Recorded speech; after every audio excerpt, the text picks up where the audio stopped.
Eh bien bonjour, bonsoir, j'espère que vous allez bien, c'est Flo. Aujourd'hui on se retrouve pour découvrir ensemble les spoilers du chapitre 1143 de One Piece. Avant que la vidéo ne démarre, je vous le rappelle, si vous voulez soutenir la chaîne sur les prochaines vidéos, n'oubliez pas de vous abonner. Donc c'est parti pour ce chapitre 1143 qui s'intitule Les Chevaliers Divins.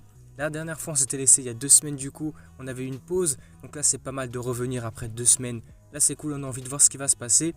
Donc les géants tentent d'aider les enfants qui ont été kidnappés par les Chevaliers Divins, mais ils ne peuvent pas les toucher. Ok, d'accord, ils sont un peu contrôlés par le pouvoir d'un des chevaliers divins. Donc en fait, ils ne peuvent pas être affectés par les autres géants, d'accord. En fait, ils sont vraiment sous le contrôle total, je pense. Donc Somers a mangé le Iba Iba no Mi, le fruit des épines. Ok, première révélation sur un fruit du démon. Lorsqu'une personne touche ses cibles, elles sont attachées par des épines. Plus l'amour pour la cible est fort, et plus les épines sont alors douloureuses. Ok, d'accord, mais c'est-à-dire que Somers il doit donc être amoureux de personnes. Quelque part, il doit éprouver un amour puissant pour les personnes, ça doit être assez particulier, je sais pas. Ouais, ça doit être très bizarre quant à lui, justement.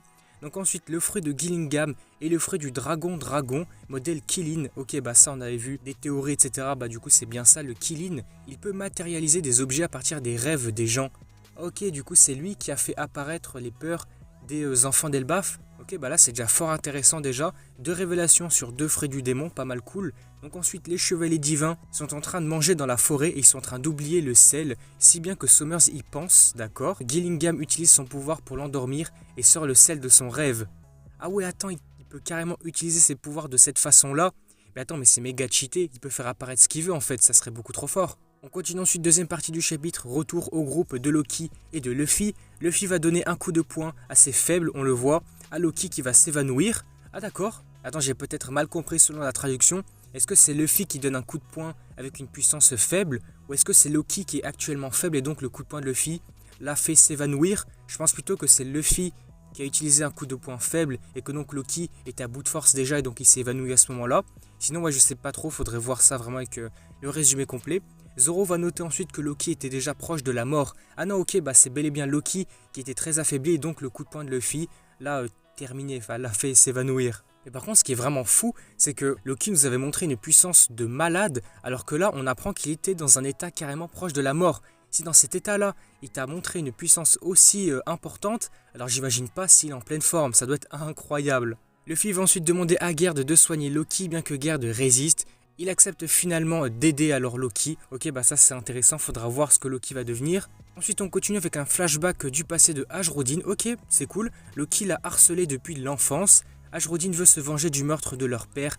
À la fin du chapitre, Loki se réveille et va dire « Penses-tu vraiment que j'ai tué père parce que je le voulais? Je sais que tu ne me croiras pas non plus. » Ok, attends, ça peut être grave intéressant.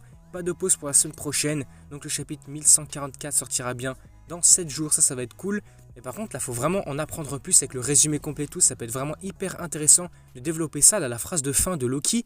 Penses-tu vraiment que j'ai tué père parce que je le voulais?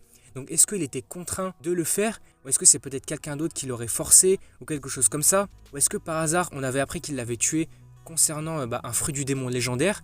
Est-ce que justement ce fruit du démon légendaire était beaucoup trop important? Est-ce qu'il pouvait vraiment y avoir des conséquences, des grosses responsabilités à avoir ce fruit du démon? Et donc à ce moment-là, il a été vraiment contraint de le tuer pour le prendre à sa place? Là, c'est vrai que pour le coup, je ne sais pas, faudra développer ça avec le résumé complet. En tout cas, j'ai vraiment hâte de voir la suite. Ce chapitre-là, il aura été pas mal intéressant. On aura vu 2 fruits du démon, donc des chevaliers divins.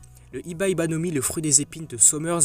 Et puis le fruit du dragon modèle Killin de Gillingham. Donc ça, c'était pas mal cool. Et donc maintenant, faudra voir ça avec le résumé complet pour en apprendre plus. Du coup, si la vidéo vous a plu, n'hésitez pas à liker, à commenter, à partager comme d'habitude. Et puis surtout, n'oubliez pas de vous abonner à la chaîne pour soutenir cette prochaine vidéo. Du coup, moi, je vous dis à la prochaine.